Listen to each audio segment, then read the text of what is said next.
Welcome to Lubitech's Engineering, where we sketch out the things that keep the industrial world moving. Now, let's start. Inside almost every machine that moves, from the engine in your car to a massive factory conveyor, there's this hidden battle going on. It's a constant struggle to get power from one place to another, and it's a fight between an ancient titan and a modern marvel. So let's dive into this unsung world of power transmission and figure out who really runs our modern world. Just look at this. On the left, you've got a grimy, greasy, heavy roller chain. And on the right, a clean, sleek, high-tech synchronous belt. One of these is based on technology that's literally thousands of years old.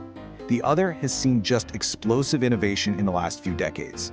So the big question is, why is one so rapidly replacing the other? First up, let's talk about the reigning, but let's be honest, aging king, the roller chain. It's been the go-to solution for centuries, and for good reason. But its long reign comes with some pretty serious baggage. And man, has it been a long reign. The very first chain drives go all the way back to 225 BC. By the early 1900s, it was a really sophisticated, powerful piece of technology. It's tough, it can handle a ton of torque, and it's battle-tested. But being that old means its core design has some fundamental trade-offs that just don't jive with our modern needs for speed, quiet, and efficiency. So this really lays out the core issues. Chains need constant oil and grease to keep from wearing out. They literally stretch as their parts wear down, meaning you have to stop everything and retension them all the time. That metal-on-metal contact makes them super loud, and they weigh a ton. It all just adds up to a system that needs a whole lot of attention. And this, right here, is the chain's Achilles heel. If you don't lubricate it perfectly, it wears out 300 times faster. But here's the real kicker. Some estimates say that up to 95% of all chains out there are not being lubricated the right way. That means the vast majority of chains are basically grinding themselves to death, causing constant downtime and costing a fortune in replacements. Okay, so if the chain is the loud, messy old king, who's the challenger to the throne? Well, meet the quiet, clean, and incredibly efficient synchronous belt. Unlike the chain's slow, centuries-long evolution, the belt's progress has been like a rocket ship.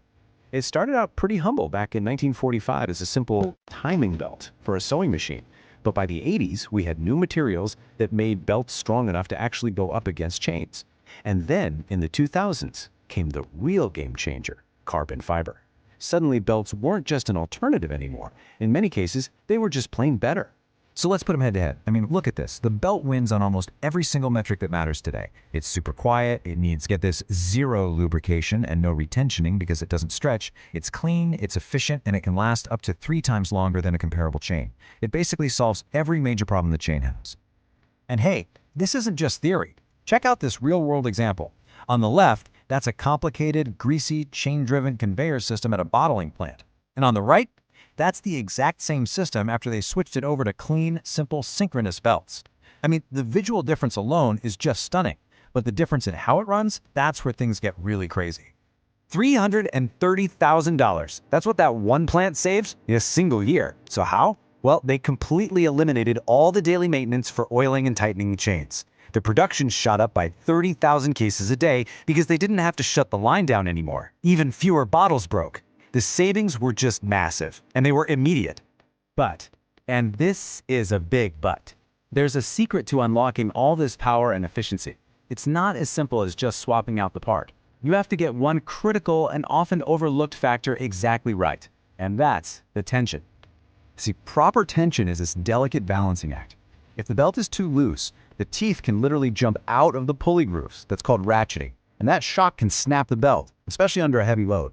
But if it's too tight, you're putting this incredible strain on the whole system, which will tear up the inside of the belt and can destroy the machine's bearings and shafts. I love this analogy because it just clicks. Think about trying to pull something with a slack piece of string. The second you yank it, it just snaps. But a taut string? It can handle a really strong, steady pull. A timing belt works the exact same way. That perfect tension is what allows its internal cords to engage and do their job. So how do you actually get it right? Well, the traditional way is called the force deflection method. Basically, you measure the length of the belt span, and then you use a special gauge to push down right in the middle with a very specific force, trying to get a very specific amount of bend or deflection. It's a bit technical, for sure, but it's a proven way to get you in the right ballpark. But today, there's a much cooler and way more accurate method. You use a sonic tension meter, and it works by measuring frequency. You literally just strum the belt like a guitar string, and a little microphone listens to the vibration to calculate the tension with incredible precision. No more guesswork. Now, once your belt is installed and that tension is absolutely perfect, the maintenance part is, well, it's almost laughable compared to a chain. It's really all about prevention. The whole checklist is basically just get the setup right the first time. You make sure the pulleys are perfectly aligned. A simple straight edge can do the trick. A big one is don't ever fold or crimp the belt, because that can break the cords inside. And, try to keep big chunks of debris out of the drive. You do that, you can pretty much just forget about it for a long, long time. But okay, what happens when a belt does eventually fail? Well, this is where it gets really interesting. A failed belt isn't just a problem, it's a clue. It tells you a story about exactly what went wrong with the system, if you know how to read the signs.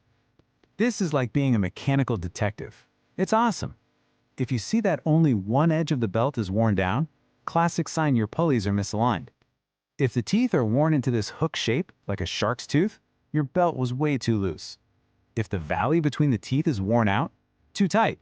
A clean, perfect snap right across the belt, somebody probably folded or crimped it during installation.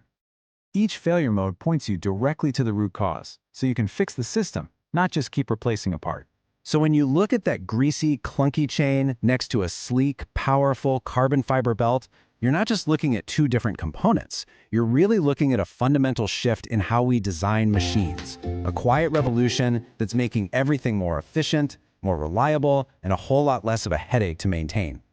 It really just goes to show you that sometimes the most incredible, world-changing innovations aren't flashy. They're hidden, doing the hard work inside the machines we rely on every single day. And it makes you wonder, right?